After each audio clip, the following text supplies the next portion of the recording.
Saya gambarkan dulu ya kepada rekan-rekan media, semoga ini juga bisa disampaikan ke khalayak masyarakat, khususnya masyarakat Kota Makassar.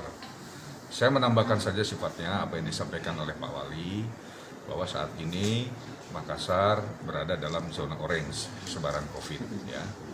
Kemudian ada payung hukum, yaitu instruksi Mendagri ya, tentang zonasi wilayah masuk di apakah dia hijau, kuning, orange, dan merah. Nah, di dalam zona orange ada kegiatan-kegiatan yang harus dilakukan ya, oleh pemerintah daerah.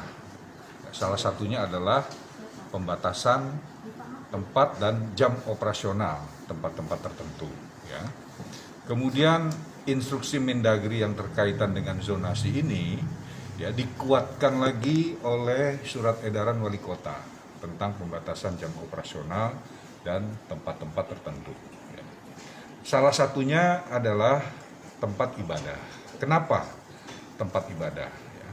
Karena tempat ibadah ini hasil kajian ya, dari pakar epidemiolog, pakar kesehatan masyarakat, ya, kemudian dari Satgas Covid, termasuk juga dari otoritas-otoritas kesehatan yang lain, adalah tempat yang sangat rentan ya, terjadinya Covid ini. Nah, tetapi sekali lagi kami mendukung sepenuhnya apa yang menjadi kebijakan pemerintah kota. Ya.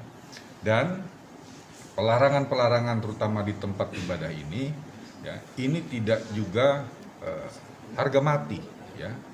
Ini himbauan sifatnya. Ya. Himbauan di tengah kita masih dalam masa zona oranye ini, dihimbau kepada warga masyarakat alangkah lebih baik ya, beribadah di rumah saja. Ya.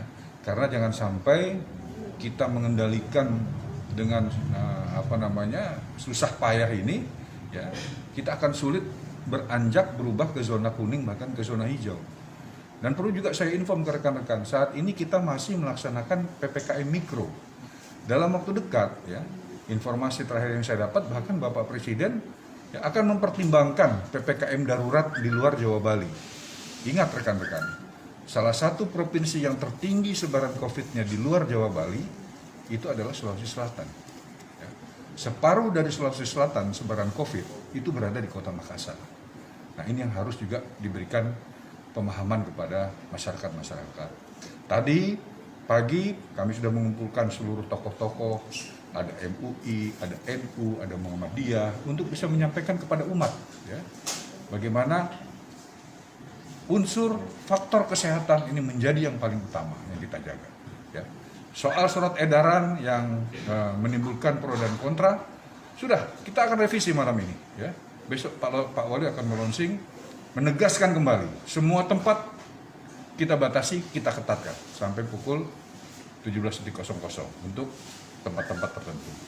Untuk tempat ibadah juga demikian, tapi sekali lagi himbauan ini harus bisa dipahami oleh masyarakat. Ya. Tidak ada larangan, apalagi sampai melarang azan tidak boleh. Oh, tidak ada itu. Ya.